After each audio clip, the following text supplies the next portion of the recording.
ጣቢያም እንደዛ ነው ወድመዋል። የፕሪፓራቶሪ ማዕከል የነበረው ትምህርት ቤቱም እንደዛ ነው ወድመዋል።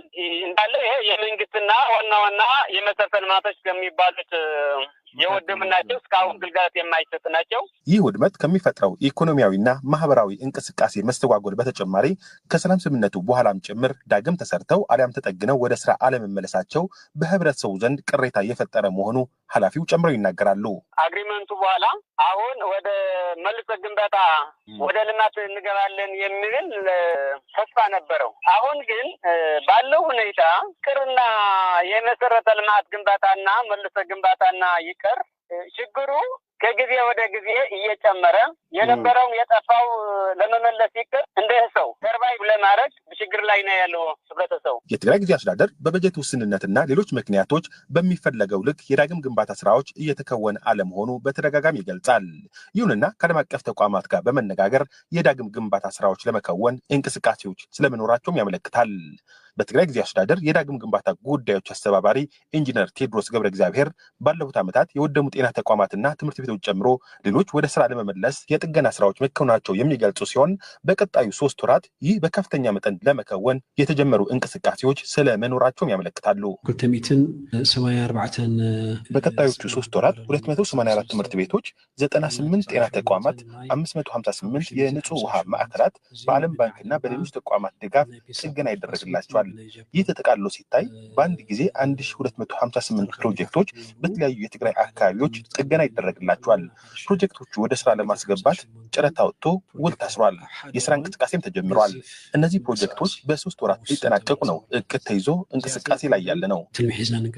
በየጊዜው የሚከሰቱ የተለያዩ ችግሮች የሚፈቱ ከሆነ እነዚህ የመሰረተ ልማት ስራዎች በአጭር ጊዜ በማጠናቀቅ ወደ ስራ ለመመለስ መታቀዱም ኢንጂነር ቴዎድሮስ ጨምረው ገልጸዋል። አስፈላጊ ነገሮች ከተሟሉ ተይዞ ያለው እቅድ በ3 ወር ተገባዶ ትምህርት ቤቶቹ በቀጣዩ የትምህርት ዘመን ወደ መደበኛ የመማር ማስተማር ስራቸው ሊመለሱ፣ የውሃና የጤና ተቋማት ደግሞ ወደ ስራ የሚገቡበት ሁኔታ ነው የምንፈጥረው። ለዲደብሊው ዘገባ ሚሊዮን ኃይለ ሥላሴ መቀለ። ህዝበ ሙስሊሙ የዘንድሮውን 1446ኛው የኢድ አልአድሃ በዓል ሲያከብር የተፈናቀሉና ወላጆቻቸውን ያጡ ህጻናትን በመደገፍ ጭምር እንዲሆን የአማራ ክልል እስልምና ጉዳዮች ከፍተኛ ምክር ቤት ጠየቀም። በዓሉ ነገ በመላው የእምነቱ ተከታዮች ዘንድ ይከበራል። አለምነው መኮንን ዝርዝር ዘገባ አለው። የአማራ ክልል እስልምና ጉዳዮች ከፍተኛ ምክር ቤት የዘንድሮውን የ1446ኛው የኢድ አልአድሃ በዓል ምክንያት በማድረግ ትናንት በምክር ቤቱ ጽሕፈት ቤት መግለጫ ሰጥቷል። የምክር ቤቱ ፕሬዝዳንት ሼክ ጀዋር መሐመድ በዚሁ ጊዜ እንዳሉት ህዝበ ሙስሊሙ በዓሉን ሲያከብር በጋራ በመተባበር በተለይም ደግሞ የተፈናቀሉ ወገኖችን በማሰብና በማካፈል መሆን ይገባዋል። ይሄ ኢድ አልአድሃ የፊዳ የተደረገበት ቀን ነው።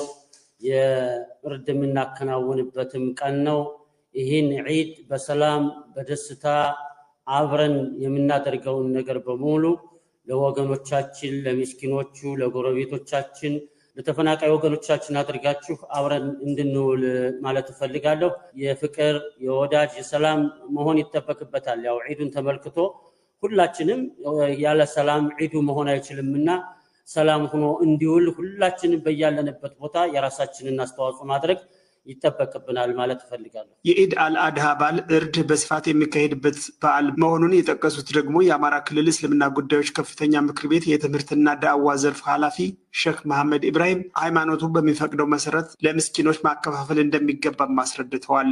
ወላጅ አልባ ህፃናቶች አሉ፣ በመፈናቀል መንገድ የተንገላቱ ድሃዎች አሉና ራሳችን በልተን ራሳችንን ለብሰን ራሳችንን አጊጠን ስንውል እነሱም ያስፈልጋቸዋልና አባት የሌላቸው ህፃናቶች ካሉ ልክ እንደ ራሳችን ልጆች መቦረቅና መደሰት ስለሚያስፈልጋቸው የእናንተን ፊት ማየት ይወዳሉ። ልክ የእናንተ ልጆች ደስ ብሏቸው እንደሚውሉት ሁሉ ሌሎችም ደስ እንዲላቸው መልእክታችን ላቅ ያለ ነው።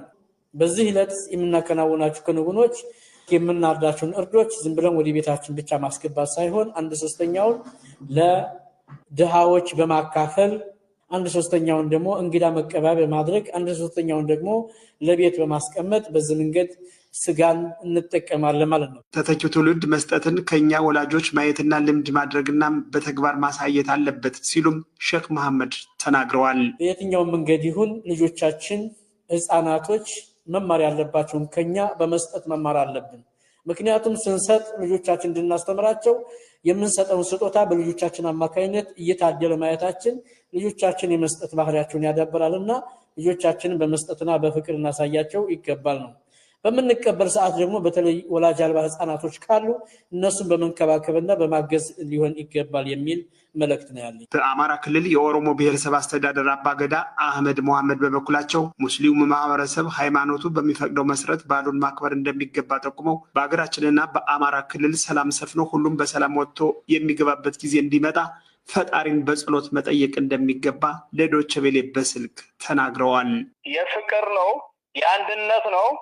እዚህ ላይ ደግሞ እንግዲህ ሀገራችን ኢትዮጵያም ሆነ ክልላችን ሰላም የምሰፍንበት በዓል ማንም በሰላም ወጥቶ በሰላም እንዲገባ የምሰፍንበት በዓል እንዲሆን ምኞት አለን። ዱዓም እያደረግን ነው። አላህ ኢንሻአላህ ይሄንን አድርጉልን። ሁላችንም በፍቅር ሰው በመሆኑ ተከባብረን አብረን የምኖርብን ህዝብ መሆን አለ። አሁን በኋላ ጦርነት የሚባል ይቁምልን። እርስ በርስ መገፋፋት ይቁም። የሰላም የፍቅር የደስታ ሁሉም እርስ በርስ ተሳስሞ ያለውን አብሮም በላውን በዓል አላህ ያደርግልን። የምንነውኛ ሐሳባችን ይሆናል ኢንሻአላህ በሱ ፍቃድ። 1446ኛው የኢድ አልአድሃ በዓል በእምነቱ ተከታዮች ዘንድ በመላው ዓለም ዓመታት ራስ ገዝ ዩኒቨርሲቲ ሆኖ ለመስራት የሚያስችለውን ዝግጅት እያደረገ መሆኑን ዩኒቨርሲቲው አሳውቋል። ወደ ራስ ገዝ ዩኒቨርሲቲነት ለሚደረገው ጉዞ የራስን የፋይናንስ ምንጭ ማጎልበት ወሳኝ መሆኑም ተገልጧል።